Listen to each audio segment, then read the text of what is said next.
देखा था 1 से 10 जून, 1 से 10 जून। आज हम लोग देखेंगे 11 से 20 जून, 11 से 20 जून, ठीक है। 11 से 20 जून 2025। उसमें पहला पॉइंट है भारत का पहला अंडर वाटर म्यूजियम और आर्टिफिशियल कोरल रीफ। आप जानते हैं भारत में कोरल रीफ से निर्मित द्वीप कौन है? लक्षद्वीप। कोरल निर्मित कौन है? लक्षद्वीप।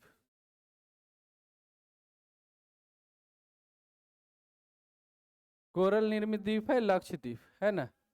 थोड़ा मन्नार की खाड़ी में भी कोरल रीफ है, मन्नार की खाड़ी में। लेकिन आर्टिफिशियल कोरल, कृत्रिम रूप से कोरल रीफ बनाया जाएगा क्या? क्योंकि महाराष्ट्र में प्राकृतिक रूप से कोरल मौजूद नहीं है, महाराष्ट्र में प्राकृतिक रूप से कोरल मौजूद नहीं है, तो इसीलिए कृत्रिम रूप से बनाया जाएगा। कहाँ पे?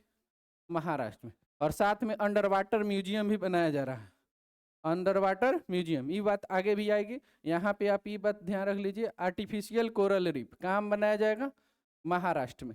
और अब यह से कृत्रिम रहेगा तो देखने में अच्छा लगेगा, लोग जाना पसंद करेगा।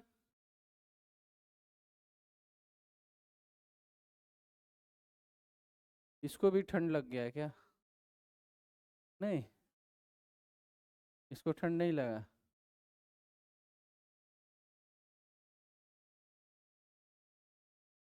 जाना कि कटा का है,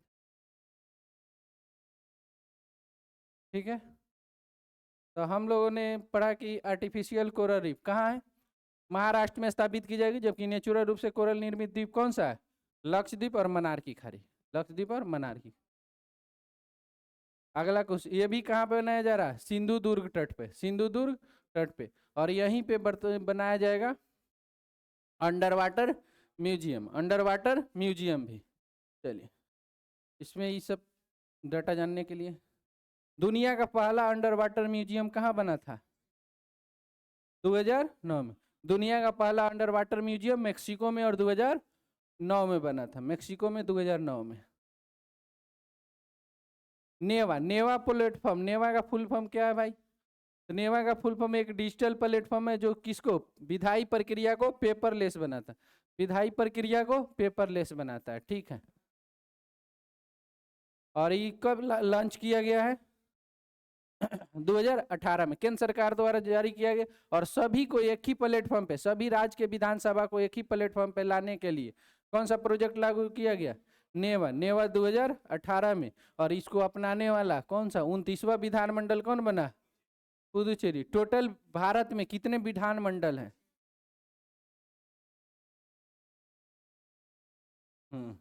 विधान परिषद है 6 जगह, विधान परिषद है 6, विधानमंडल जहाँ थी या तो क्या हो, विधान परिषद हो या विधानसभा हो। ऐसे कितने? 31 है ना। 28 राज्य और 3 केंद्र शासित प्रदेश, टोटल मिला के 31। इसमें से कौन बन गया? 29वां बना। पहला कौन था? पहला त्रिपुरा। नेवा प्लेटफॉर्म अपनाने वाला पहला राज्य त्रिपुरा, ठीक है। तो नेवा से संबंधित 4 बातें होगी। नेवा की शुरुआत कब की गई? 2018 में। यह केंद्र सरकार के मिशन मोड प्रोजेक्ट का हिस्सा था। और इसको अपनाने वाला पहला राज्य कौन था? त्रिपुरा। और 29वां राज्य कौन बना?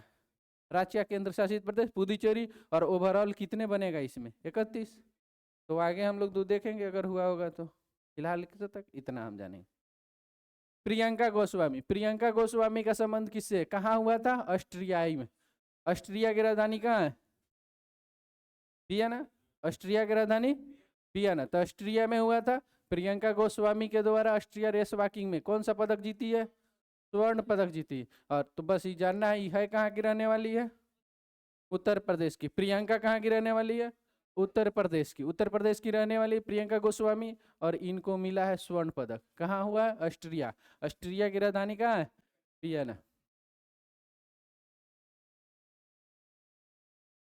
चर्चा में रहा फुएगो ज्वालामुखी। फुएगो ज्वालामुखी कहाँ पे?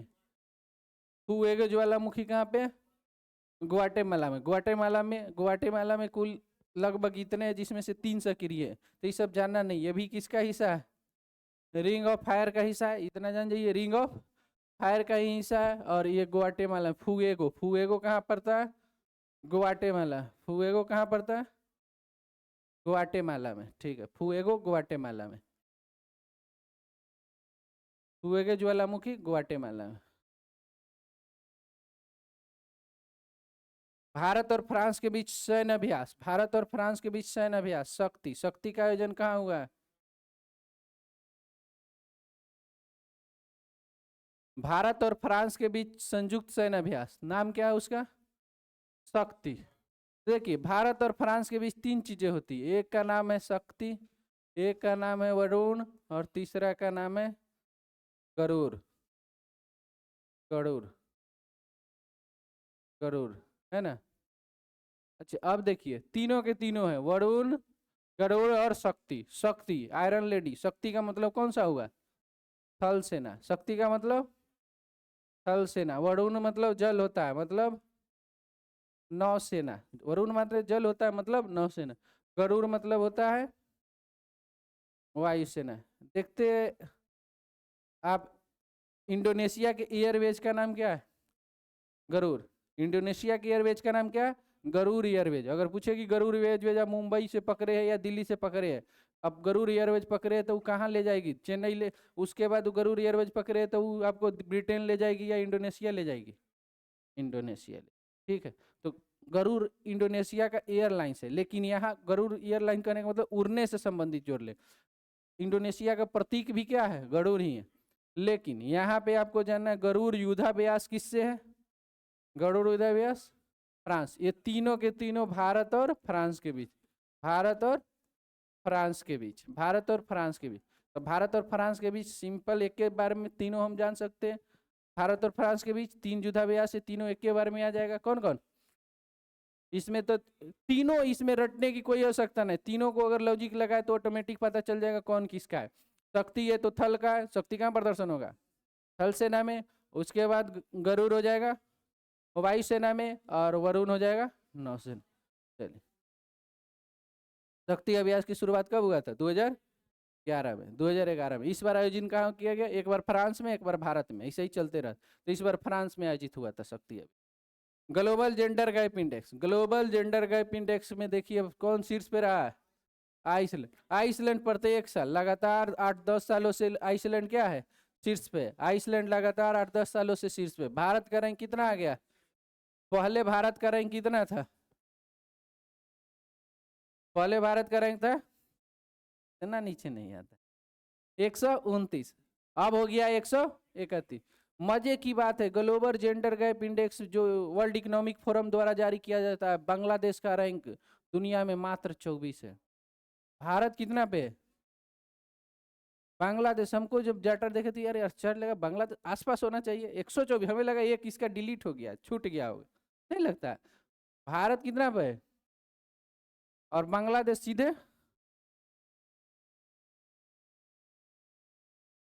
है ना? ये थोड़ा डाटा से बहुत ज्यादा आगे नहीं चल रहा है पड़ोसी देशों से। ये तो जलन पैदा करेगा। हैं? भूटान कैसे बन गया है देखिए। चलिए, भूटान देश, अब देखिए इसमें थोड़ा सा है। हाँ, इसमें पहले अफगानिस्तान होता था, इस बार कौन टॉप कर गया? पाकिस्तान कर गया। इस बार टॉप पाकिस्तान कर गया। ठीक है, देखिए जो ग्लोबल जेंडर गैप इंडेक्स जारी होता है आइसलैंड शीर्ष पे, इसमें इंडेक्स किसके द्वारा जारी होता है? World economic forum. इसका मुख्यालय कहाँ है? नहीं, दावोस। ये भी कहाँ पड़ता है? स्विट्जरलैंड। ये भी स्विट्जरलैंड में पड़ता है। वर्ल्ड इकोनॉमिक फोरम जिसके द्वारा जारी किया गया। इसमें बांग्लादेश सबसे आश्चर्य वाला रैंक पे, कितने पे? 24 पे। ठीक है, और दक्षिण एशिया में सर अब 24 है, तो दक्षिण एशिया के विश्व के टॉप एथी में आ रहा है, तो अच्छे ही होगा। ठीक है, बांग्लादेश। उसके बाद देखिए नेपाल भी कितना है? 125। भूटान 119। श्रीलंका। तभी की भारत की स्थिति बेहतर है, क्योंकि भारत की स्थिति कितना है? भारत की स्थिति 131। टोटल कितने देश है इसमें शामिल? और मजे की बात है 148 देश में पाकिस्तान सबसे नीचे है। पाकिस्तान सबसे नीचे है। सोचिए, पाकिस्तान और बांग्लादेश एक समय में एक देश होता था, बांग्लादेश और आज बांग्लादेश दुनिया के 24 स्थान पे ग्लोबल जेंडर गैप इंडेक्स में, और पाकिस्तान नीचे से भी टॉप है। ज़्यादा अच्छा नहीं है? एक एशिया का टॉप है और दूसरा मैंने दक्षिण पूर्व एशिया, पूरे एशिया नहीं लेना है, दक्षिण एशिया का टॉप है, नीचे पूरे दुनिया का टॉप है। बस मजे की बात है, कहाँ से टॉप है? नीचे से, बॉटम से टॉप है, ठीक है। वैश्विक स्थिति में आप जान गए आइसलैंड है, इसके अलावा कौन है शीर्ष 5 में? 1 नंबर पे Iceland, Finland, Norway, United Kingdom और न्यूजीलैंड।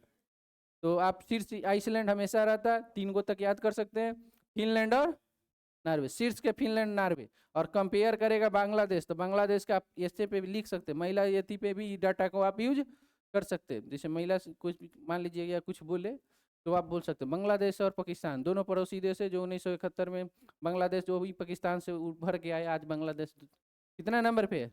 24 नंबर पे। तो ये मजे की बात है। इसमें देखिए 4 गो इंडेक्स है, कौन कौन के आधार पे मापी जाती है। कब से मापी जाती है ग्लोबल जेंडर गैप इंडेक्स? 2006 से मापी जा रही, 2006 से मापी जा रही। इसमें 4 आयाम है। 4 आयाम कितने आयाम पर है? 4 आयाम। और ये 4 आयाम कौन कौन है ये बताते हैं आपको। पहला क्या है? आर्थिक भागीदारी और अवसर। दूसरा है शैक्षणिक उपलब्धि। तीसरा है स्वास्थ्य और उत्तरजीविता। और चौथा है राजनीतिक सशक्तिकरण, है ना। तो बांग्लादेश में देखे कई साल से तो शेख हसीना थी, कई साल से तो महिला ही शीर्ष पे, तो वहाँ पे स्थिति ठीक होगा। तो राजनीतिक सशक्तिकरण भी बढ़िया है, आर्थिक भागीदारी और अवसर भी मोटा मोटी ठीक है। पाकिस्तान की तरह गरीब देश है नहीं, बहुत घुसपैठिया भारत में है, लेकिन मोस्टली स्थिति उसकी सही है। उत्पादन करने में उपजाऊ जमीन पे है, इसीलिए उनकी स्थिति सही है। नदियों का देश किसे कहा जाता है? नदियों का देश। और नहरों का देश पाकिस्तान। तो नदी इतना है तो वहाँ उर्वर रहेगा ही, नदी का देश ही कहा जा रहा है। तो आर्थिक भागीदारी अवसर भी है, शैक्षणिक उपलब्धि थोड़ा मोटा ठीक है होगा, स्वास्थ्य उत्तरजीविता ये भी ठीक। तो इन चारों के आधार पे निकाला गया और बांग्लादेश की स्थिति 24 आ गई, भारत की स्थिति 131 है, पाकिस्तान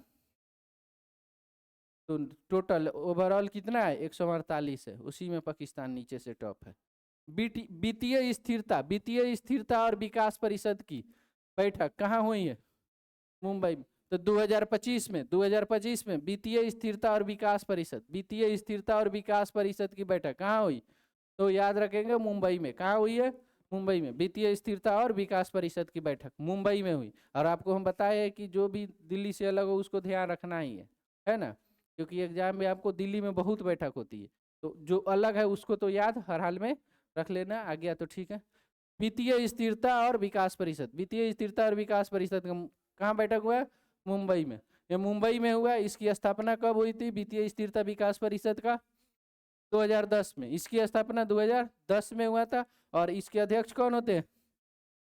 वित्त मंत्री। वित्तीय स्थिरता तो अभी से वित्त मंत्री होंगे। और वित्तीय राजधानी भारत की कहाँ है? ऐसे भी आसानी से याद हो जाएगा, वित्त मंत्री के द्वारा, है ना। और वित्तीय स्थिरता पे तो भारत की वित्त राजधानी कहाँ है?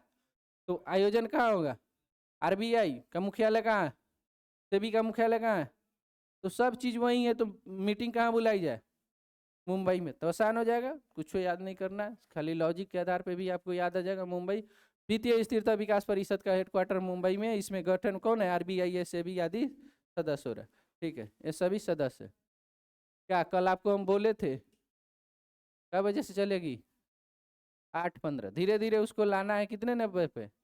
8 बजे पे। 1-2 दिन में उसको ला देना 8 से तब तक हमारे पास भी काफ़ी समय रहेगा। कोई लास्ट वाला 1 घंटा के आसपास तो आइडियल लेते ही हैं, तो 8 से 9 बढ़िया सेशन चलेगा, ठीक है ना। आपके पास भी अगर आप उसके बाद कहीं जैसे टाइम होगा कि जाना चाहते हैं तो 8 से 9, और दोनों बैक टू बैक चलेगा, ज़्यादा अच्छा रहेगा, है ना। 8 बजे आ जाने पर ज़्यादा। तो 8:15 ही अभी रखिए, धीरे धीरे हम लोग 8 पे आ जाएंगे,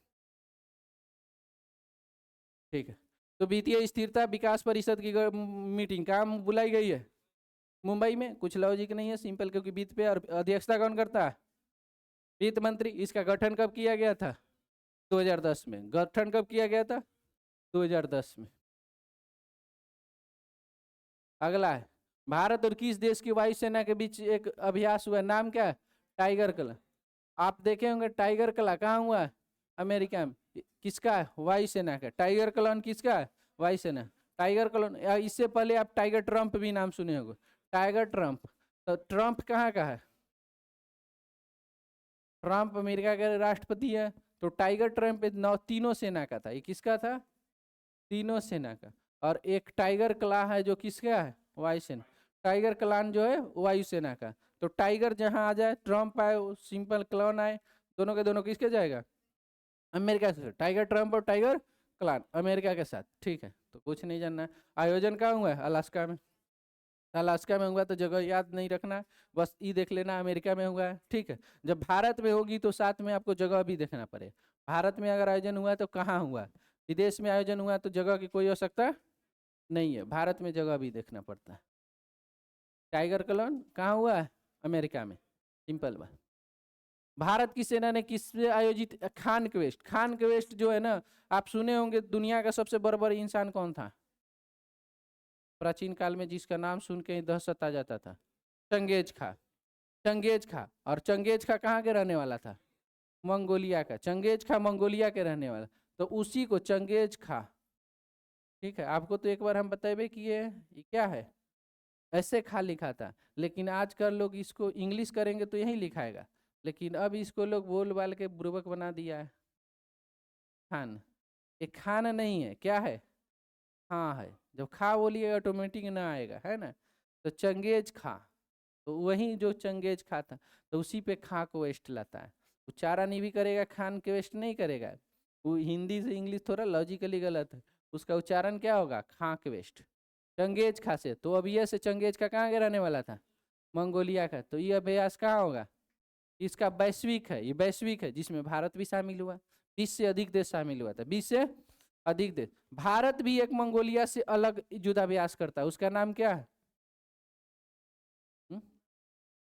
भारत और मंगोलिया के बीच कौन सा क्वेस्ट होता है? हाँ, nomadic elephant. Nomadic elephant. Nomadic जो देखिएगा आप, नोमेडिक, अब देखिए, जो चंगेज खा का वंशज लोग था, बाबर ओबर, भारत क्यों आया था? खाना के तलाश में। तो नोमेडिक लोग भी किसके तलाश में आता है? नोमेडिक क्या जानते हैं? घुमक्कर जिंदगी जीने वाला। तो देखते जगह जगह पे वो एगो लकड़ी का बड़ा सा एथी लिए रहेगा, जगह पे पक्षी मार लेगा, कुछ मार, वो घूमते घूमते अपना जीवन यापन करते। तो नोमेडिक का अर्थ है घूमने फिरने वाला। तो मंगोलिया में है कौन सा रेगिस्तान? गोबी का। गोबी का रेगिस्तान है, जो एशिया का सबसे बड़ा रेगिस्तान है। तो वो रेगिस्तान में कुछ खाने पीने का मिलेगा? तो नहीं मिलेगा, इसीलिए वो भटकते रहता है। तो वहां नौसेना अभ्यास हो सकता है। मंगोलिया का सिंपल तरीका नौसेना अभ्यास, केवल और केवल कौन अभ्यास कर सकता है? थल सेना अभ्यास, क्योंकि उसके कहीं आसपास क्या नहीं है? समुद्र नहीं है। तो नौसेना सिंपल, मंगोलिया के साथ हमेशा ही हर हाल में कौन सा अभ्यास होगा? थल सेना अभ्यास। सिंपल सी बात है, थल सेना होगा। तो एक जो इंटरनेशनल है, तो दुनिया में सबसे ज्यादा प्रसिद्ध कौन था? चंगेज खा। वो कभी हारता ही नहीं था, जहां जाता था जहां लूट लेता था। चंगेज खा जीतना बर्बर, और यति रक्त पिपासु भी कहा गया, उसको भगवान भी मान लिया गया है, दोनों तरह की परिस्थितियां है ना, लेकिन वो हारता नहीं था, ठीक है। तो चंगेज खा दुनिया में प्रसिद्ध है, इसीलिए खा के वेस्ट क्या है? वैश्विक है। खा के वेस्ट वैश्विक है। और भारत जब देखता है वैश्विक करा ही रहे, बगल में एक और करा लेते हैं, एक एक बार के जाने आने में दोनों काम करा। तो भारत अलग से क्या कराता है? भारत और मंगोलिया के बीच नोमेडिक एलिफेंट। नोमेडिक एलिफेंट, क्योंकि वो लोग घुमक्कर भी था, खाने की तलाश में तो भारत आया था, और भारत जीत गया तो उसे लगता था राणा संगा को कि अभी तो जीत के चला जाएगा। बाबर आया था, पानीपत के प्रथम युद्ध में सहयोग किया, हराया, और उसे लगा चल जाएगा, लेकिन उसके बाद उसी को लड़ना पड़ गया। कौन सा युद्ध? खानवा का युद्ध। खानवा का युद्ध लड़ना पड़ गया। लेकिन ये लड़ने से पहले वो लोग क्या था? घुमाकर ही जिंदगी, इसीलिए उसको नोमेडिक बोलते। तो भारत और मंगोलिया के बीच कौन सा भैया? Nomadic elephant. तो दोनों याद रहेगा, काफी आसान है। खा से जोड़ लेंगे, ऐसे ही याद हो जाएगा। किससे नहीं जोड़ना है? खान लगने से ऐसा है, खा, चंगेज खा। चलिए, अहमदाबाद में आप लोग जानते AI-171 है ना, किसका विमान था? नाम है AI, मतलब एयर इंडिया। AI का मतलब क्या है? आर्टिफिशियल इंटेलिजेंस नहीं, AI का मतलब है एयर इंडिया। तो एयर इंडिया का विमान का नाम क्या था? AI-171। AI-171 जा रहा था कहाँ? लंदन। कहाँ से? अहमदाबाद से। अहमदाबाद से लंदन जा रहा था, बीच में बेचारा उड़ा, और एक मिनट में क्या हो गया? पूरा आग लग गया। उसी में से एगो आदमी खोल के भाग गया, वो बच गया अकेला। अब अकेला बचा, पूरा कहानी सुना रहा। उसी में भी आलोचक लोग कह रहा है उसी के वजह से पूरा लोग मर गया है। अलग अलग परिस्थितियां है ना। हाँ, किसमें? ESI।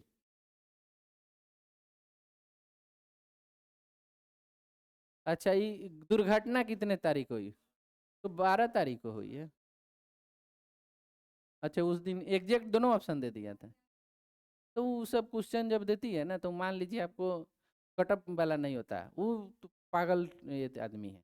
जो सेटर है ना, वो दिमाग उसका क्या होगा, एग्जैक्ट डेट थोड़े आसपास, थोड़ा दूर रखिए कि आदमी को याद है ना, वो सब भूल जाइए। वैसे क्वेश्चन है ना, तो दिमाग में माथा लगाना नहीं है कि हमसे नहीं बना, बिल्कुल मान के चलिए उसमें ना 95% से नहीं बना, और जो बनाया उसमें 2-3% क्या कर दिया, तुक्का मारा, तो उससे रिजल्ट नहीं होना। तो क्लियर रखना, उस तरह के डेट में नहीं।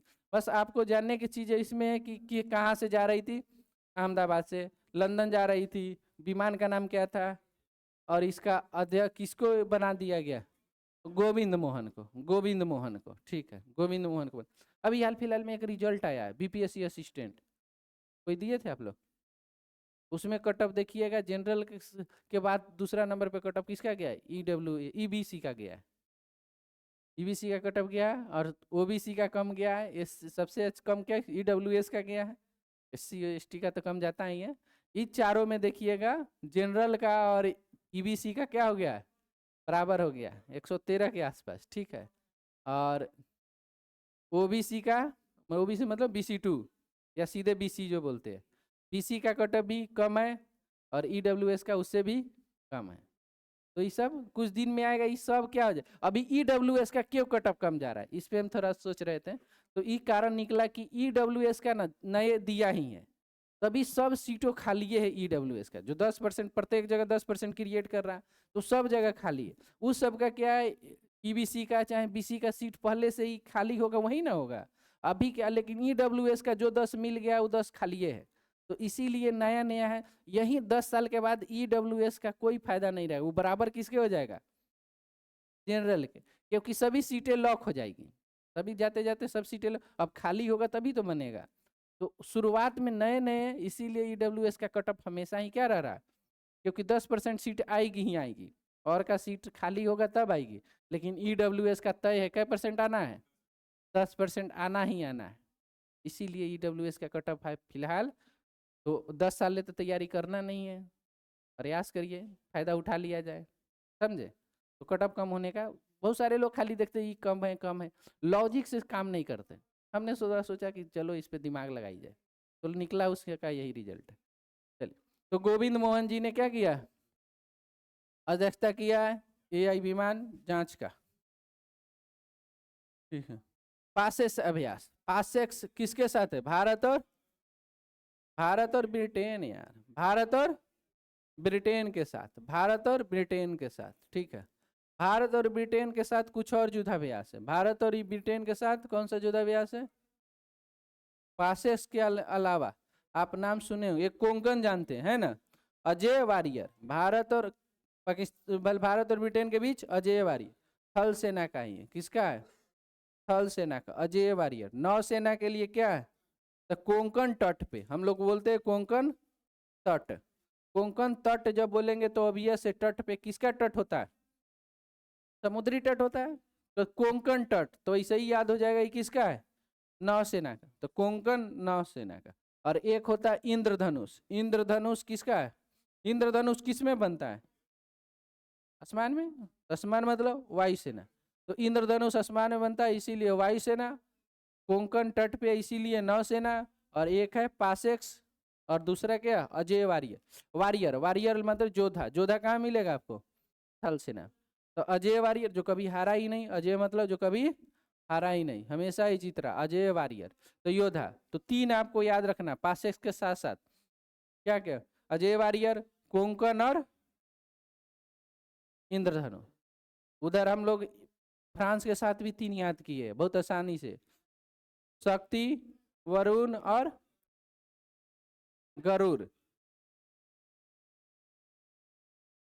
हाँ, शंकरदेव पुरस्कार किसको मिला है, शंकरदेव पुरस्कार किससे मिला, सोनल मानसिंह, सोनल मानसिंह आप जानते हैं किसके निरतंगना, भारतनाट्यम के, भारतनाट्यम के सोनल मानसिंह, जिनको मिला है कौन सा पुरस्कार, शंकरदेव पुरस्कार, शंकरदेव। इसमें देखिएगा भारतनाट्यम में भी लोग नटराज बन जाता है, भारतनाट्यम में भी नटराज बन जाता है, और भारतनाट्यम से ही आप जोड़ सकते हैं शंकर भगवान भी नटराज में है ना, तो दोनों जोड़ सकते हैं।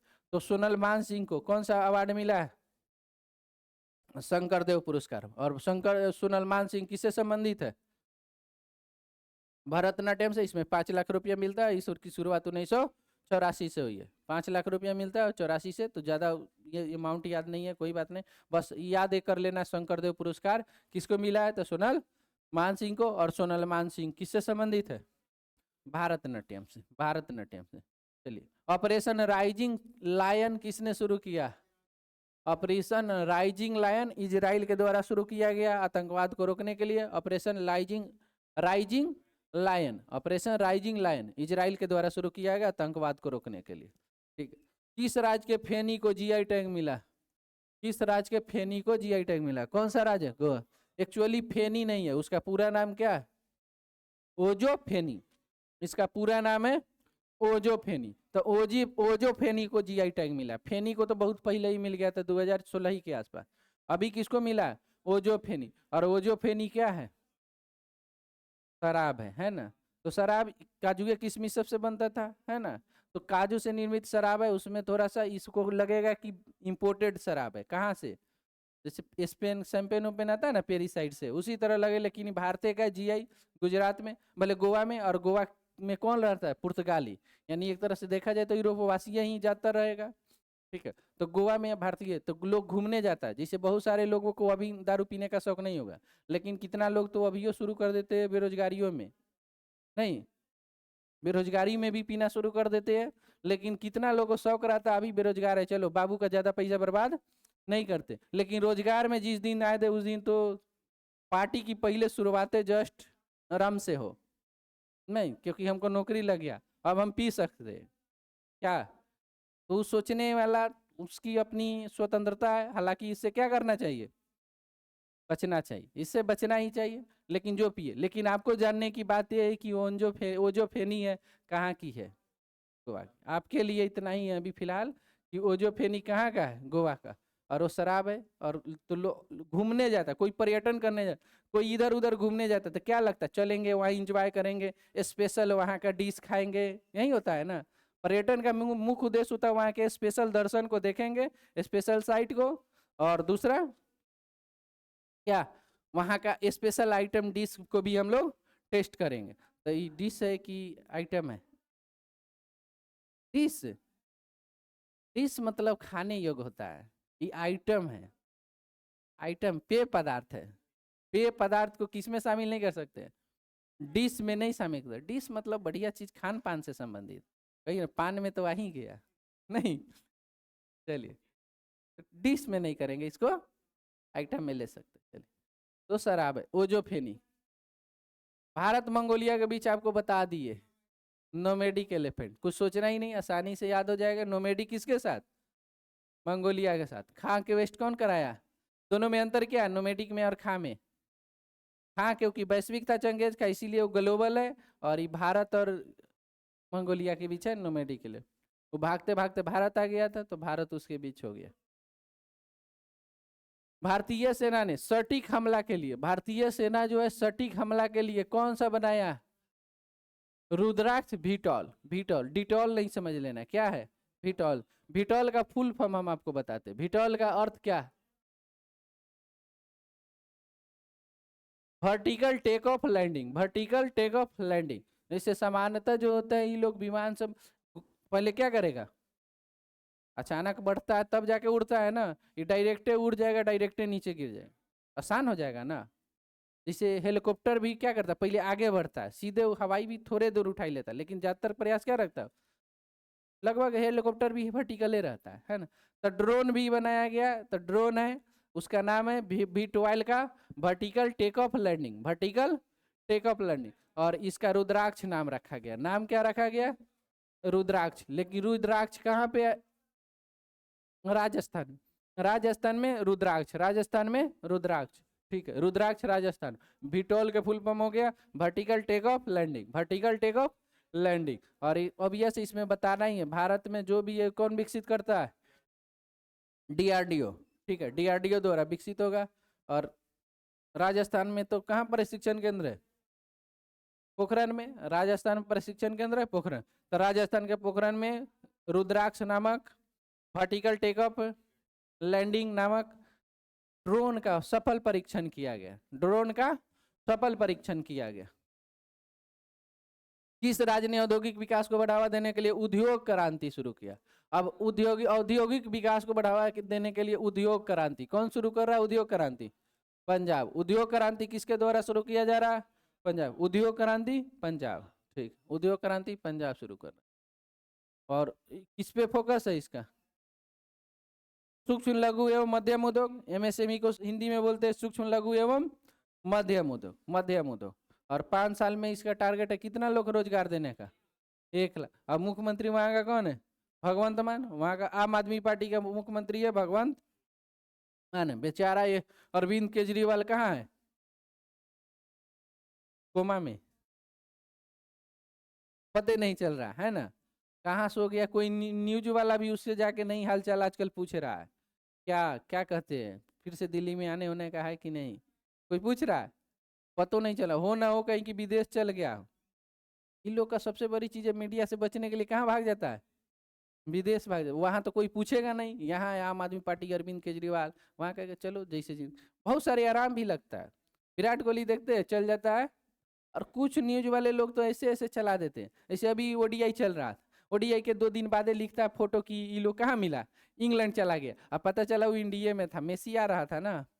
तो एक दिन मेसी के बगल में कौन कौन था? रोहित शर्मा था, MS धोनी था, सचिन तेंदुलकर और विराट कोहली। चारों के चारों मेसी के साथ एक फोटो कोई देखे आप लोग? नहीं आया, ठीक है। मेसी अभी कुछ दिन पहले कोलकाता में तो हंगामे हो गया। ईडन गार्डन में, ईडन गार्डन है कहीं और था, सॉल्ट लेक। फुटबॉल का स्टेडियम कोलकाता में क्या है? सॉल्ट लेक है। तो सॉल्ट लेक में गया था तो वहां पे हंगामे हो गया, लोग भारी भारी टिकट दे करके। फिर वो मुंबई पहुंचा, जगह जगह घूम रहा। तो आया ही था भारत में खाली क्या करने? घूमने। घूमने और टिकट में खाली उसको मेसी दिखा करके लोग पैसा लूट रहा था। हाँ, और उसको बाद भी अब ये लोग आया, मेसी आया, चलो हाथ मिलाने के। सब टॉप ऑर्डर के आदमी जो आपको बताते हैं हायरार्की के हिसाब से आगे बेंच ना मिले, समानता नहीं मिले, तो वो लोग खड़ा हो गया। और जो पीछे वाला भी है पैसा दिया है तो क्या करेगा? अपना बदला लेगा कि नहीं? लेना चाहेगा, वो अपना पैसा लेना चाहेगा, वो ले दे नहीं रहा है, तो हंगामा हो गया था, ठीक है। तो विराट कोहली गया नहीं। अभी कल विराट कोहली, रोहित शर्मा, ईशान किशन सब के सब शतक मारा है। और एक और है बिहार वाला, क्या है? वैभव सूर्यवंशी तो बहुत मारा है, नहीं बहुत ज्यादा मार दिया। तो इतना इतना लोग मारा। कल कोई ऐसा खिलाड़ी टॉप ऑर्डर का नहीं है जिसको आप जानते हैं वो नहीं मारा हो। कल पता नहीं, सब खिलाड़ी का दिन था। अब विराट कोहली की दिन ही आ गया है कि कौन सा ट्रॉफी खेल रहा है? विजय हजारे। रोहित शर्मा विजय हजारे, ईशान किशन तो ठीक है ना। और ईशान किशन तो जगह बनाया है थी से डोमेस्टिक से, है ना। अब बचा है एगो T20 में एंट्री, किसको दिया जाए? वैभव सूर्यवंशी को। किसी कोई चोटिल हो और एंट्री मारे सीधे वर्ल्ड कप में, वैभव सूर्यवंशी नहीं, अभी बहुत कम उम्र का है। 2 साल अगर बढ़िया IPL खेल गया ना वो, तो आ ही जाएगा। हाँ हाँ, जगह बना लेगा। चलिए, किस देश ने वर्ल्ड टेस्ट चैंपियनशिप जीत लिया? किसको हरा करके? ऑस्ट्रेलिया को हरा करके। बस जानने के लिए आपके इसमें कुछ नहीं। प्रत्येक साल प्रत्येक बार कहाँ तक होता है? लॉर्ड्स में। प्रत्येक बार कहाँ होता है? लॉर्ड्स में। और 2031 तक बोला है कि हम करा सकते हैं, 2031 तक करा सकता है लॉर्ड्स। उसके बाद जहाँ जाए। चलिए, ब्रिक्स के संगठन का औपचारिक साझेदार देश कौन बना? 10वां वियतनाम। हम लोग 11वां पढ़ चुके हैं, तो 10वां की आवश्यकता नहीं। 11वां कौन है? इंडोनेशिया। जब 11वां ही इंडोनेशिया है तो बीच वाला कोई पढ़ने की आवश्यकता नहीं है। तो नहीं पढ़ना है भाई, जब 11 हो गया है तो उससे पीछे है ना। 11वां देश कौन है? इंडोनेशिया। बस। मूल रूप से सदस्य कितना था? 9 था, 5 था, है ना। तभी तो नाम ब्रिक्स था। और 2009 में गठन हुआ था, ठीक है। और इस साल का मीटिंग कहाँ हुआ? ब्राजील में। और आपको ये भी बताए 2026 का मीटिंग कहाँ होना है? भारत में। 2026 का मीटिंग कहाँ होना है? भारत में। सुरुचि सिंह किस खेल से संबंधित है? सुरुचि सिंह पहले से भी हम लोग जानते हैं किससे संबंधित है? पिस्टल, निशानेबाजी से संबंधित है। निशानेबाजी से ISF विश्व कप में कौन सा पदक जीती है? स्वर्ण पदक। और सुरुचि कहाँ की रहने वाली? हरियाणा के। सुरुचि कहाँ की रहने वाली? हरियाणा। तो सुरुचि सिंह जो है 10 मीटर में 10 मीटर में ही कौन जीती है? मनु भाकर। तो सुरुचि सिंह भी पास कर गई है और अगला ओलंपिक में खेलेंगी। ठीक है, विश्व कप में स्वर्ण पदक। अमेरिका और ईरान के बीच परमाणु वार्ता का छठा दौर रद्द हो गया है। कौन कहा? क्योंकि ये होना कहाँ था? ओमान के मस्कट में। होना कहाँ था? ओमान के मस्कट में। क्योंकि अमेरिका बोलेगा अमेरिका में कराने के लिए ईरान नहीं जाएगा, ईरान वाला बोलेगा ईरान में करा ले, वहां भी नहीं जाए। तो ईरान के न तेहरान में न वाशिंगटन डीसी में, तो दोनों के बीच में बोला गया कहाँ पे कराई जाए? ओमान के मस्कट में। और दोनों के बीच इसी बीच B2 बम्बर भेज दिया। B2 बम्बर मार दिया ना इजराइल। किसके लिए? इजराइल के तरफ से, है ना। ये सोचा ईरान को कम करना, इजराइल बेचारा अकेले नहीं जीत पाएगा तो कौन आ जाते हैं, हम भी एगो दूगो गिरा देते। तो उसको गिराया तो अपने बेस पे बहरीन पे कौन बमबारी शुरू कर दिया? ईरान। तो बहरीन वाला बेचारा कह रहे यार अरे क्या लड़ाई तुमसे है, बम गिर रहा हमारे ऊपर, काहे बंद करो, है ना। नहीं तो वो युद्ध वैसे ही रुक गया। लेकिन इसी बीच ओमान जब बारी आया कि आपको मीटिंग प्रत्येक बार कराते रहते, एक बार मीटिंग कराने का प्लान है, ओमान बोला बिल्कुल नहीं हमारी इच्छा है ना। ओमान ने बोला कि छोड़ दीजिए, अभी आप लोग पहले अपना अपना युद्ध को क्या करिए, खत्म करिए। तो रद्द हो गया, कोई मतलब नहीं है। लेकिन नहीं बोल सकते दोनों के बीच मध्यस्थता कौन कराता है, तो कौन है? ओमान और इजराइल के बीच, भले इजराइल और ईरान के बीच कौन है? ओमान, छोटा सा देश है ओमान। चलिए, इसरो ने उत्तर प्रदेश का में नया रॉकेट प्रक्षेपण केंद्र शुरू किया। इसरो के द्वारा रॉकेट प्रक्षेपण केंद्र कहाँ बनाया? इसी कुशीनगर में। किनकी मृत्यु हुआ था? गौतम बुद्ध का कुशीनगर में मृत्यु हुआ था ना।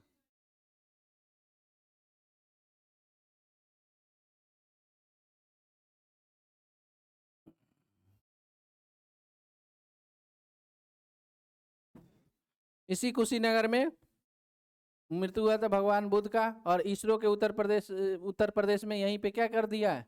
रॉकेट प्रक्षेपण नया लॉन्च साइट हो गया। स्मॉल सैटेलाइट लॉन्च व्हीकल यहाँ पे भेजा जाएगा, सबसे छोटा वाला small satellite launch vehicle SSLV, इसका परीक्षण यहाँ से किया जाए। ठीक है, तो ये जानने की चीजें नया हाल फिलहाल में इसरो ने कहा अपना प्रक्षेपण को किस राज्य में खोला है, तो राज्य हो जाएगा उत्तर प्रदेश, जगह हो जाएगा कुशीनगर। वहाँ पे क्या किस तरह का रॉकेट छोड़ा जाएगा? SSLV का फुल फॉर्म होता है small satellite launch vehicle. Small satellite launch vehicle. चलिए, अंतर्राष्ट्रीय योग दिवस कितने तारीख को मनाते हैं हम लोग? अंतर्राष्ट्रीय योग दिवस 21 जून को। हालांकि आज आप लोग को पढ़ना है 20 जून तक, लेकिन पहले ही घोषणा हो गई है तो पहले ही 21 जून को मनाते ही तय है। तो 21 जून को मनाने पर कई वर्ष हो गया? 10 वर्ष। क्योंकि शुरुआत कब हुआ था? 2015 में। तो 2015 से 2025 10 वर्ष हो जा रहा है। तो इस साल थीम क्या रखा गया? योग फॉर सेल्फ एंड सोसाइटी। योग फॉर सेल्फ एंड सोसाइटी, है ना।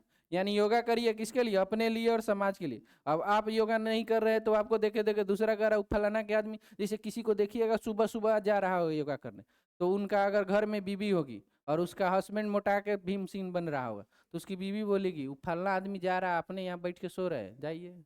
नहीं होता है ना ऐसे?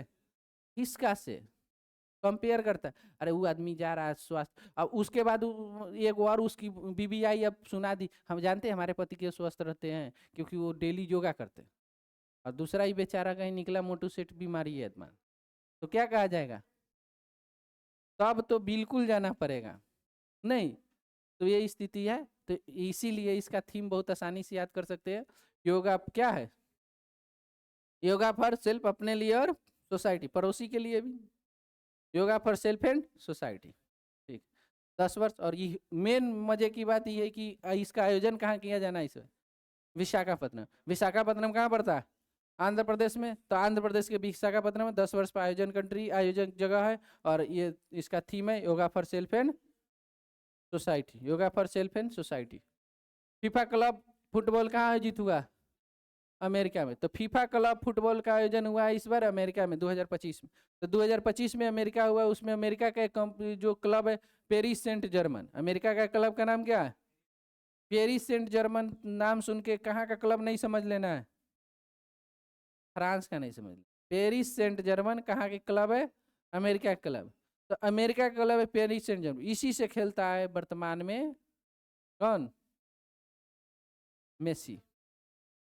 मेसी मेसी के साथ सुआरेज भी आया था। आप देखिएगा मेसी के बगल में अगर हाल फिलहाल फोटो तो लंबा उससे है ना, वो आदमी है, वो सुआरेज है, वो उरुग्वे का खिलाड़ी है। ये दोनों बहुत बढ़िया खिलाड़ी है, ठीक है, मेसी और सुआरेज, जो उरुग्वे का। तो ये दोनों अभी पेरिस सेंट जर्मन से ही खेल रहा है। पेरिस सेंट जर्मन जो कहाँ की क्लब है, यूएसए का ही। तो इसको जबरदस्ती हार रहा था, कैसे इसको एंट्री दिया, फाइनल में ही पहुंच गया।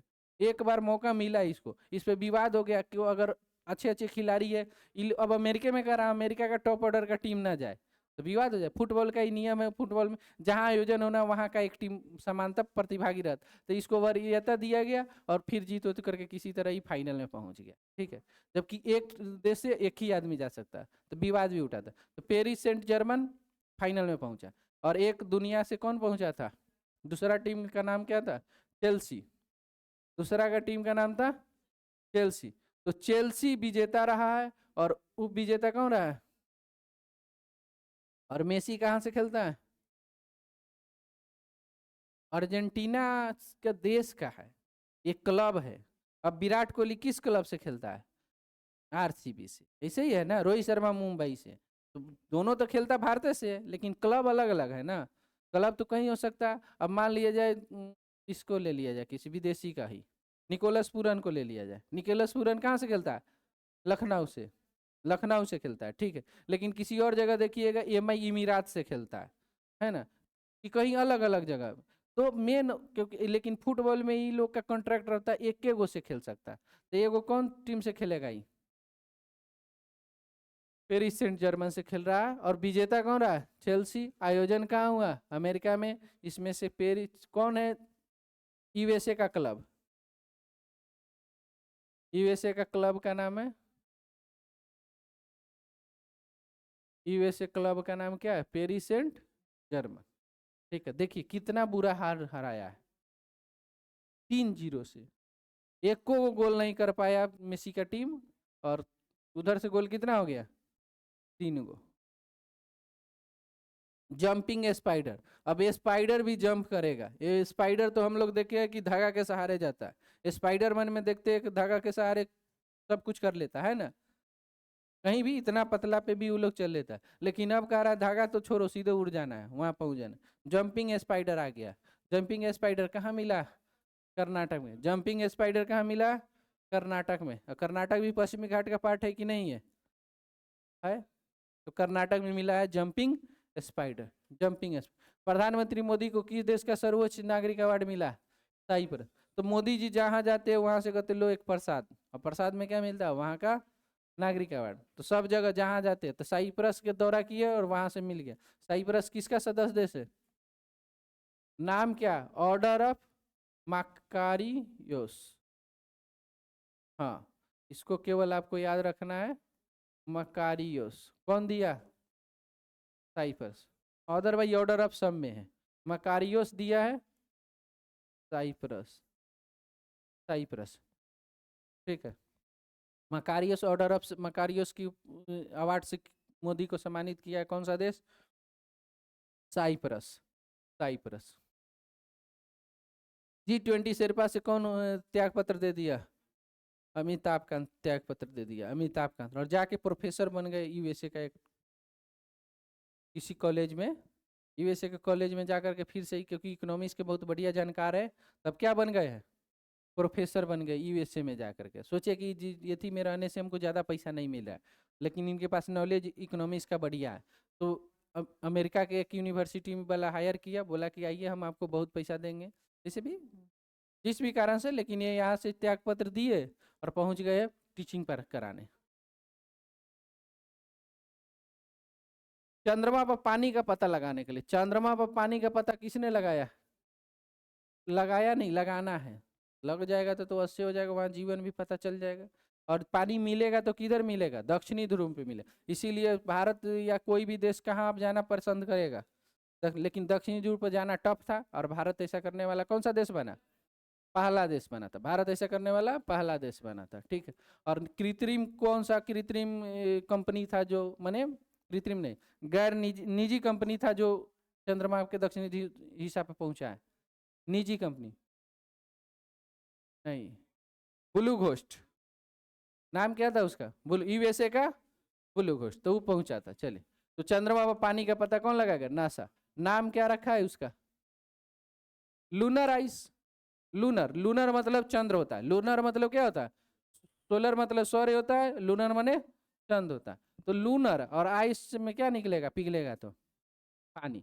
तो नाम बहुत आसान रखा, पानी को पता लगाने के लिए लूनर आइस। कुछ याद नहीं करना, आसानी से नाम याद आ जाएगा। क्या मिशन का नाम है? Lunar ice. Lunar ice. और भेजा कौन है? खाली ये ध्यान रखना, नासा। ठीक। तीसरी बार सभा महिला चैंपियनशिप कौन जीत गया?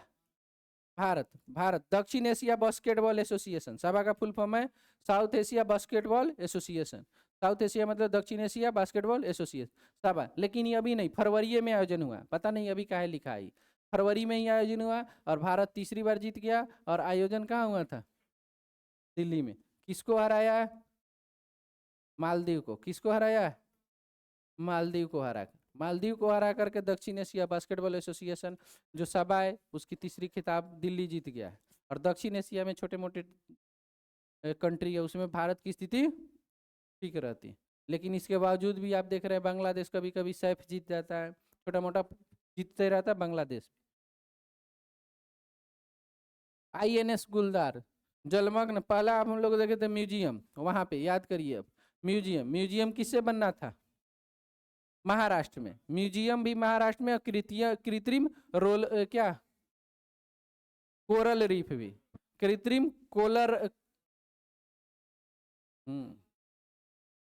कोरल रीफ, मूंगा जिसको बोलते हैं। क्या बोलते हैं? मूंगा। हिंदी में बोलते हैं मूंगा, इंग्लिश में बोलते हैं कोरल रीफ। तो कृत्रिम कोरल रीफ कहाँ बना था? कृत्रिम कोरल रीफ कहाँ बना था? महाराष्ट्र में। तो महाराष्ट्र में नाम कौन सा जगह था? सिंधुदुर्ग। जगह का नाम था सिंधुदुर्ग में।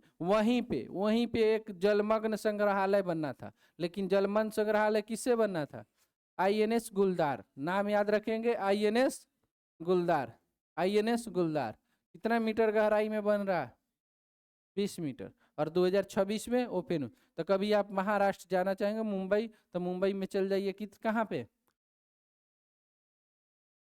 यही मुंबई में जाइए और देख के आइए कृत्रिम जलमग्न या कृत्रिम कोरल रीफ साथ में। अब बगल में कृत्रिम कोरल रीफ बनाएगा और उसके देखिएगा उसको किससे? आईएनएस गुलदार के अंदर घूम घूम के देखिएगा, ठीक है?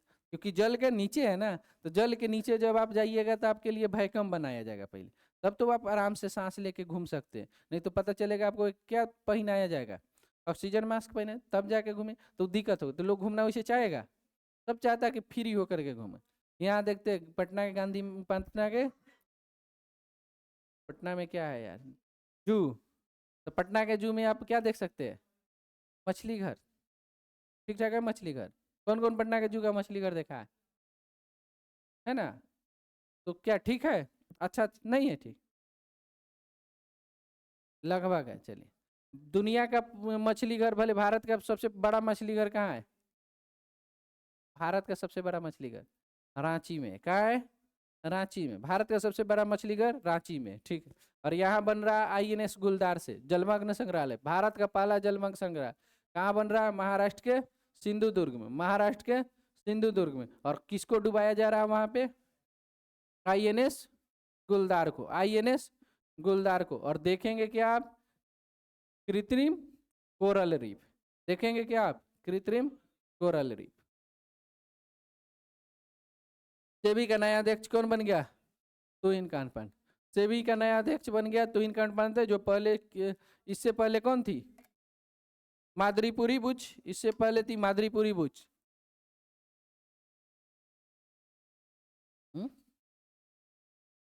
क्या पीछे होता है ना, जैसे पहले घोषणा हुआ अब नियुक्ति हुआ, तो इसीलिए दोनों आ जाएगा। सिंपल बात है, आपको जान लेना है, पहले से भी जान रहे होंगे। तुहिन कांत पांडे। तुहिन कांत पांडे किसका अध्यक्ष बन गया? सेबी का। सेबी का गठन कब हुआ था? इसको वैधानिक मान्यता कब मिला था? 1992 में। वैधानिक मान्यता 1992 में। 1992 में। वर्तमान में चीफ कौन है? तुहिन कांत पांडे। तुहिन कांत पांडे। इडुक्की परियोजना कहाँ पड़ता है? इडुक्की नदी पे कहाँ पड़ता है? केरल। इडुक्की परियोजना केरल में। किस नदी के आसपास है? पेरियार नदी के आसपास। पेरियार नदी, इडुक्की परियोजना पेरियार नदी पे। One nation one port, port मतलब बंदरगाह होता है, पोर्ट मतलब क्या होता है? बंदरगाह। तो बंदरगाह किसके पास है? सर्बानंद सोनोवाल। बंदरगाह मंत्री कौन है भारत के? सर्बानंद। तो उद्घाटन भी कौन करेंगे? वही करेंगे। वन नेशन वन पोर्ट का उद्घाटन सर्बानंद सोनोवाल, क्योंकि वो बंदरगाह मंत्री है। वैश्विक अर्थव्यवस्था के रैंकिंग में शीर्ष पे कौन रहा? वैश्विक अर्थव्यवस्था रैंकिंग में शीर्ष पे कौन रहा? तो सभी जानते हैं शीर्ष पे एक पर कौन है? यूएसए है। दूसरा स्थान पे कौन है?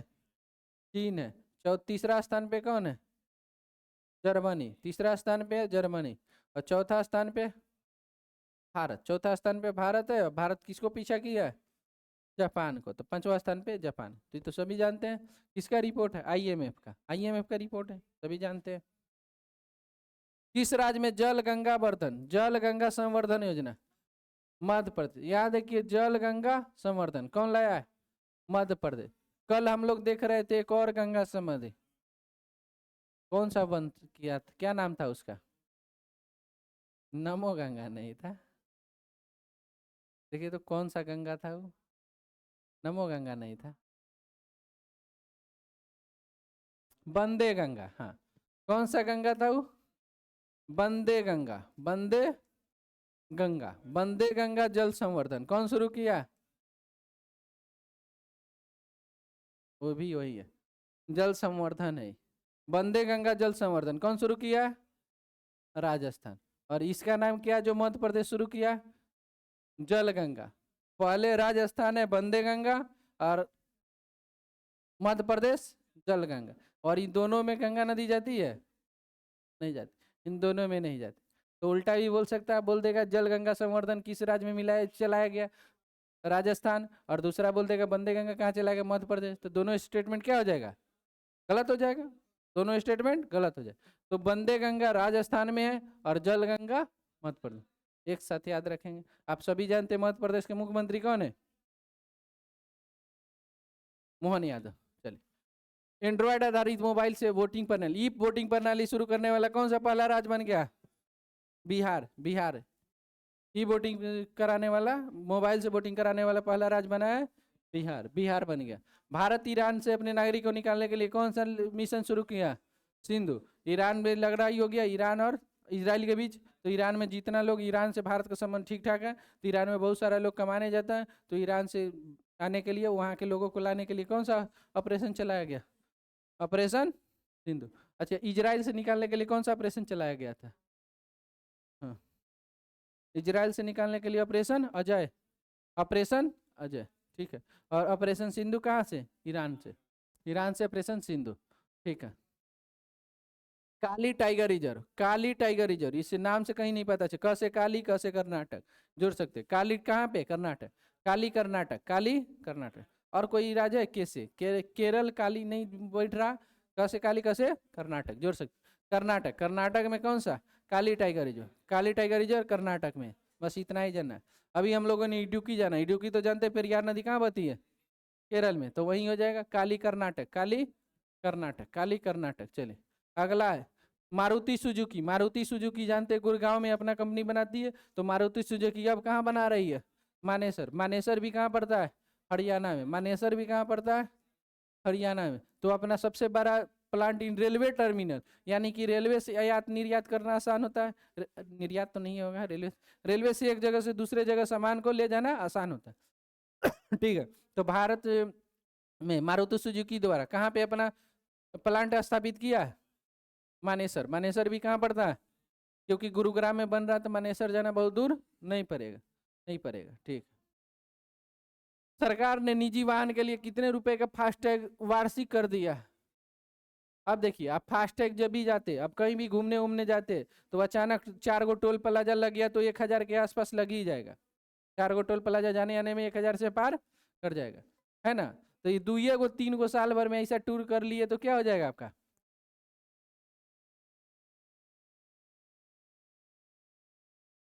आइडियली देखिएगा, अगर 4 व्हीलर से 4 है, 1.5 घंटा के अंदर में एगो टोल प्लाजा आपको आ जाएगा। 100 किलोमीटर की रेंज में आपको एक टोल प्लाजा आइडियली कहीं भी। आप मुजफ्फरपुर जा रहे हैं, एगो टोल प्लाजा मिल जाएगा। हमारे साइड जा रहे हैं तो 2 गो टोल प्लाजा मिलेगा। इधर बख्तियारपुर पार करिएगा, एगो टोल प्लाजा मिलेगा है ना। तो लगभग जगह 2 घंटा के दूरी में जाइएगा आप तो एगो टोल प्लाजा मिलना है। लेकिन अब टोल प्लाजा पे एक फायदा हुआ, भारत सरकार लाया है, साल भर में कितना का रिचार्ज कराइए, और अनलिमिटेड जियो वाला सिम 300 में। जियो का सिम कितना में चल रहा है? 1 महीना कराती हो, इसीलिए ना मोस्टली लोग 3 महीना का कराते हैं। 1 महीना वाला महंगा पड़ता है, प्रत्येक 20 रुपया प्रत्येक महीना से आपको महंगा पड़ जाएगा। तो 3 महीना कराइएगा तो 60 रुपया बच जाएगा, और 3 महीना में बहुत ज़्यादा पैसा आपको नहीं चल रहा। ठीक है, तो चलिए, तो फास्ट टैग एक वार्षिक फास्ट टैग कितना का? 3000। आसान है। Unlimited travel. INS Arnala, INS Arnala को कहाँ पे नियुक्त किया गया? विशाखापत्तनम। योगा दिवस कहाँ मनाया गया है? अर्नाला भी विशाखापत्तनम में रखा गया है, और योगा दिवस भी विशाखापत्तनम में मनाया। अंतर्राष्ट्रीय धार्मिक स्वतंत्रता शिखर सम्मेलन 25। अंतर्राष्ट्रीय धार्मिक स्वतंत्रता, जो जिसको धर्म को मानना चाहे मान सकता, इस तरह का सम्मेलन कहाँ मनाया गया है? नैरोबी। नैरोबी किसकी राजधानी है? केन्या की। नैरोबी किसकी राजधानी है? केन्या की राजधानी कौन है? नैरोबी है। नैरोबी है केन्या के राजधानी। तो अंतर्राष्ट्रीय धार्मिक स्वतंत्रता समिट नैरोबी में मनाया गया। अच्छा, नैरोबी में एक और चीज का मुख्यालय था, क्या नाम था उसका? हाँ, पर्यावरण वाला, UNEP, United Nation environment programme. Nairobi में इसका क्या है? मुख्यालय। UNEP का मुख्यालय भी कहाँ है? UNEP का मुख्यालय भी नैरोबी में है। चल, उसके बाद किस देश ने वान जलवायु परिवर्तन प्रत्येक साल कहाँ होता है? जर्मनी में। जैसे मोबाइल कांग्रेस प्रत्येक साल बार्सिलोना में होता है, मोबाइल कांग्रेस प्रत्येक साल कहाँ होता है? उसी तरह वान जलवायु सम्मेलन प्रत्येक साल कहाँ होता है? जर्मनी में। जर्मनी में होता है। चलिए, एशिया प्रशांत क्षेत्र का अपना पहला, एशिया प्रशांत क्षेत्र का पहला और विश्व का चौथा सुरक्षा इंजीनियरिंग कोर्स कहाँ पे? हैदराबाद। एशिया प्रशांत का पहला है तो यही ज्यादा महत्वपूर्ण है। एशिया प्रशांत का पहला सुरक्षा इंजीनियरिंग कोर्स कहाँ स्थापित किया गया? एशिया प्रशांत क्षेत्र का पहला सुरक्षा इंजीनियरिंग केंद्र का स्थापना कहाँ किया गया? और ये कौन करेगा? गूगल द्वारा। गूगल के द्वारा एक और बनाया गया था, भारत का सबसे बड़ा संयंत्र, बोले ये थी ऑफिस, नाम क्या था उसका? अनंत। कहाँ था? बेंगलुरु में। अनंत नाम का था, वो बेंगलुरु में था, और अभी बना रहा हैदराबाद में एशिया प्रशांत का पहला इंजीनियरिंग केंद्र, है ना, सबसे बड़ा इंजीनियरिंग केंद्र। कहाँ बना रहा है? हैदराबाद में। हैदराबाद में। कौन सी शहरी निकाय एक ही पोर्टल पे जोड़ने वाला राज्य? सभी शहरी निकाय को, सभी शहरी निकाय को एक ही पोर्टल पे कौन ला रहा है? मध्य प्रदेश। मध्य प्रदेश। अब एक ही जगह से आप टोटल शहरी निकाय को, शहरी निकाय का फुल फॉर्म क्या होता है? ULB, urban local body. Urban local body, urban local body. तो शहरी निकाय को सभी को एक ही जगह लाने वाला पहला राज्य कौन बनेगा? मध्य प्रदेश। नाम क्या रखा है उसका? ई नगर पालिका। नाम रखा है ई नगर पालिका। नाम रखा गया ई नगर पालिका। ठीक है, मध्य प्रदेश द्वारा ई नगर पालिका। तभी या पूछ देगा ई नगर पालिका जो पोर्टल है किस राज्य द्वारा जारी है, तो कौन सा राज्य द्वारा होगा? मध्य प्रदेश। मध्य प्रदेश सभी नगर निकाय को जोड़ने के लिए। चलिए, वैश्विक ऊर्जा संक्रमण सूचकांक। वैश्विक हम लोग अभी देखा कि वर्ल्ड इकोनॉमिक फोरम द्वारा ही जारी किया गया, तो ग्लोबल लैंगिक, है ना, ग्लोबल लैंगिक इंडेक्स, जिसमें भारत का रैंक कितना था? 131। अभी ये वैश्विक ऊर्जा संक्रमण सूचकांक, इसमें भारत का रैंक कितना प्राप्त हुआ? 71। शीर्ष पे कौन है? स्वीडन, फिनलैंड और डेनमार्क। जबकि उसमें कौन था? आइसलैंड शीर्ष पे था, है ना, उसमें शीर्ष पे आइसलैंड। यहाँ कौन है शीर्ष पे? स्वीडन है। एक एक को याद करिए, टॉप ऑर्डर पे 3 को आसान है, एक एक को याद करना। यहाँ स्वीडन है, वहां पे आइसलैंड। भारत का रैंक यहाँ पे कितना ऊर्जा संक्रमण सूचकांक में? वैश्विक ऊर्जा संक्रमण सूचकांक, एनर्जी ट्रांजिशन इंडेक्स। अब इंग्लिश में आप पढ़ के जा रहे हैं, आपको हिंदी नहीं आ रहा, हिंदी आ रहा है तो बस आसान है, उससे ज्यादा यही पूछेगा। वैश्विक ऊर्जा संक्रमण सूचकांक, इसमें रैंक भारत का कितना है? 71वां, और जारी होता है वर्ल्ड इकोनॉमिक फोरम द्वारा। शीर्ष पे कौन है? स्वीडन। ओवरऑल कितने देश है इसमें? उसमें पाकिस्तान कितने नंबर पे था? 148 ओवरऑल, यानी कि वहां कितने देश था? 148। यहाँ पे 118 देश में। किस देश की cricketer Sophia Devine? Sophia Devine किस देश की क्रिकेटर है? न्यूजीलैंड। सोफिया डिवाइन कहाँ की क्रिकेटर है? न्यूजीलैंड के। कुछ नहीं जानना, न्यूजीलैंड के सोफिया डिवाइन। आगे आते हैं हम लोग। QS university ranking, QS world university ranking में भारतीय संस्थान में कौन शीर्ष पे रहा? आईआईटी दिल्ली, आईआईटी दिल्ली देखिए शीर्ष पे रहा, रैंक कितना है ग्लोबली 129, 129 ग्लोबली रैंक के बाद भारत में, यानी कि टॉप 100 में भारत से कोई संस्थान नहीं है, भारत से कोई यूनिवर्सिटी टॉप में नहीं। आईआईटी दिल्ली कितने पे 129 में, उसके बाद बम्बे कितने पे और मद्रास, यानी 200 में मात्र 3 यूनिवर्सिटियां, 200 में मात्र 3 यूनिवर्सिटी, जिसमें एक नंबर पे आईआईटी दिल्ली और ओवरऑल भारत में एक नंबर पे, विश्व में कितना नंबर पे 129 पे, तो उसी को रखेंगे, अदर वाला का रंग छोड़ सकते हैं। 2 नंबर पे भारत में बॉम्बे और 3 नंबर पे मद्रास, ये भारत का हो। दुनिया स्तर पे 3 यूनिवर्सिटी देखिए कौन है, तो प्रत्येक साल कौन होता है एमआईटी, दूसरा पे इंपेरियल कॉलेज और तीसरा पे स्टैनफोर्ड, ठीक है। तो शीर्ष स्थान पे कौन है एमआईटी अमेरिका का, एमआईटी अमेरिका, ठीक है। और भारत से IIT Delhi, IIT Delhi. Asia में, जो एशिया में टॉप स्तर पे कौन है हांगकांग विश्वविद्यालय, एशिया में टॉप स्तर पे कौन है हांगकांग। और ओवरऑल यूनिवर्सिटी टॉप 500 में जो है भारत से कितने यूनिवर्सिटी 500 में जगह बनाया है, नहीं यार ये तो 200 में दिख, 500 में ओवरऑल देखेंगे जो क्यूएस यूनिवर्सिटी रैंकिंग जारी करता है उसमें से भारत ने 54 के आसपास है, ठीक है। भारत का कितने हैं 54 है, और इस तरह से भारत प्रतिनिधित्व करने वाला कौन सा हो गया चौथा। एक पे कौन होगा, 2 पर ब्रिटेन और 3 नंबर पे चीन, अमेरिका ब्रिटेन और चीन, 4 नंबर पे आ गया भारत। भारत का कितने यूनिवर्सिटी टॉप 500 में 54 यूनिवर्सिटी है, 54 यूनिवर्सिटी टॉप 500 में। और शीर्ष पे कौन है आईआईटी दिल्ली, आईआईटी दिल्ली। और ओवरऑल दुनिया में शीर्ष पे कौन है एमआईटी, एमआईटी यूएस है, यही है। प्राकृतिक आपदा की निगरानी के लिए कौन सा झांगहोंग, झांगहोंग इस तरह का नाम कहाँ से होता है चीन से, कुछ सोचना है चीन से, झांगहेंग चीन।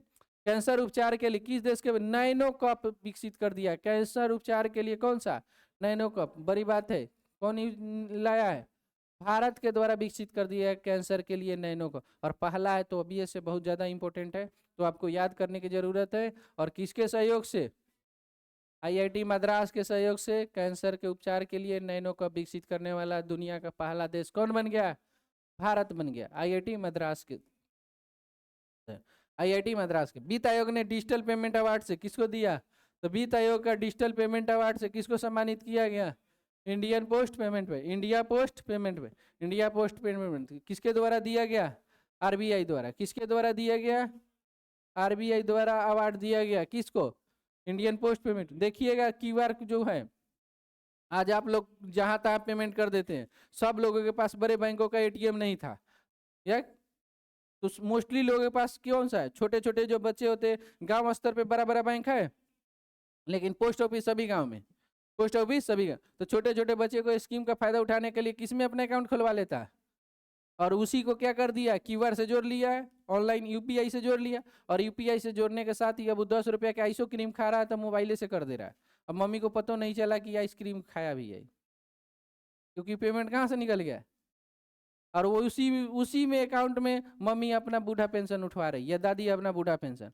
अब दादी को तो 20 रुपया का बीड़ी चाहिए महीना में, कल चल जाएगा, नहीं दादी को ज़्यादा नहीं चाहिए, लेकिन वो दादी का पैसा कौन यूज कर रहा है पता पति आराम से, नहीं क्यों 10 रुपया 20 रुपया आइसक्रीम खा लिया, कोई पता चलेगा, 10-10 रुपया बाद में पता चले, जब छोटे अमाउंट है तो 100 के यूनिट में पैसा पता चलता, बड़े अमाउंट है तो 1000 के यूनिट में पता, और ज़्यादा है तो वहाँ तक जाइएगा नहीं, वहाँ तक जाने के बाद आपको लगेगा 5,000 निकल गया, तो कोई लाख में निकलेगा तो लगेगा 1 लाख गया कहाँ मेरा, नहीं छोटा मोटा आपके अकाउंट से अगर 20-50 निकलेगा तो कोई फर्क पड़ता है, बाद में डेली निकलने लगे तो पड़ सकता है, लेकिन कभी कभार निकलेगा तो कोई फर्क नहीं पड़े। तो उसी तरह, तो इसीलिए क्यूआर ऑनलाइन पेमेंट में कौन आगे निकल गया, क्योंकि इसका रेंज बहुत ज़्यादा है प्रत्येक गांव में, तो प्रत्येक गांव में होने से तो डिजिटल पेमेंट में 1 नंबर पे आ गया कौन, इंडियन पोस्ट पेमेंट।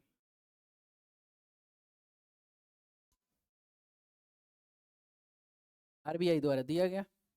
भारत ने किस देश के साथ उच्चायुक्त बहाल किया है, कनाडा के साथ, कनाडा के साथ। देखिए कनाडा के वित्त मंत्री, वहाँ के विदेश मंत्री कौन बन गया था, आनंदी आनंद, आनंदी आनंद बन गया था। वहाँ का प्रधानमंत्री कौन है, मार्क कार्नी, वहाँ का प्रधानमंत्री मार्क कार्नी। और भारत बोला कि चलिए फिर से संबंध बनाते हैं हम लोग।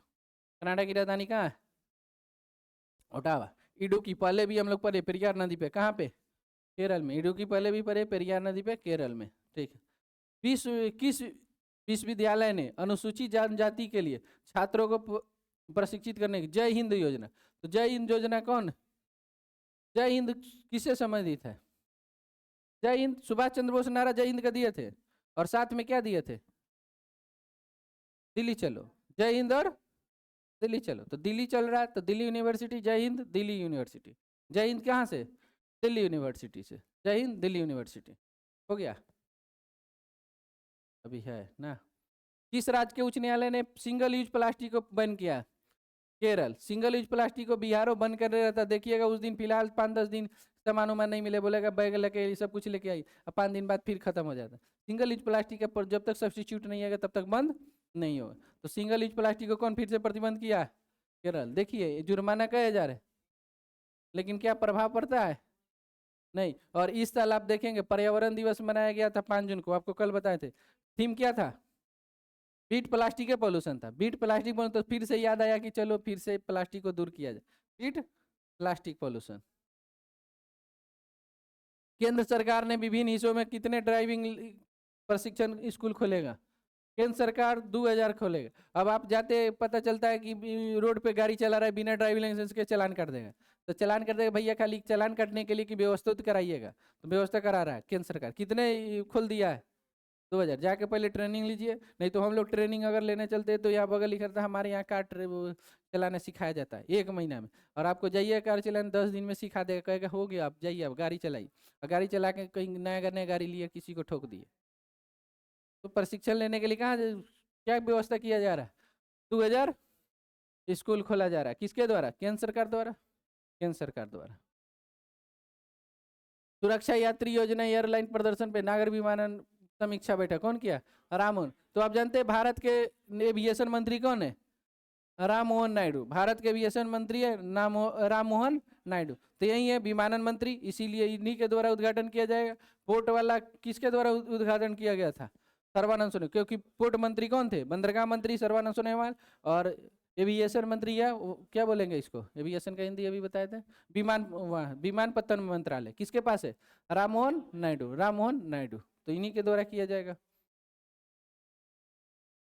कौन MIT के पहले भारतीय मूल के प्रोवेस्ट बन गए? अभी देखे हम लोग क्यूएस यूनिवर्सिटी रैंकिंग में शीर्ष स्थान पे कौन था?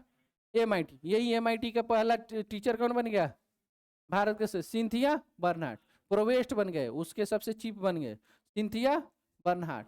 सिंथिया बर्नहार्ट भारत के है, MIT के पहली भारतीय प्रोवेस्ट बन गई है। किस राज्य के स्कूल में हिंदी को तीसरी समान भाषा दिया गया? तो वहाँ पे कौन कौन है? मराठी और इंग्लिश। मराठी और इंग्लिश। देखते हैं कि जाते कोई कहता है हिंदी में मत बोलो, मराठी बोलो नहीं तो तुमको मारेंगे। छोटे मोटे श्रमिक लोग, और श्रमिक लोग ऐसे भी दिमाग का तेज नहीं होता, अब वो मराठी में कैसे बोलेगा भाई?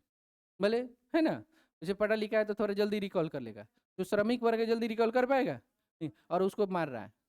उसी में पवन सिंह बोला हम चलते, हमको मार के देखो, हम भोजपुरी बोलेंगे वहाँ नहीं। तो भैया से वो 10 को गार्ड रख ले। अब मारने कौन जा रहा है? पहले तो पुलिस भी वहाँ की सुरक्षा करेगा, और कहीं जाइएगा और 10 को अपने भी रख ले नहीं, तो एक तो आप पकड़ा जाइएगा, और 2-4 गोरा गए तो पिटाई हो जाइएगा, उल्टे हो जाए।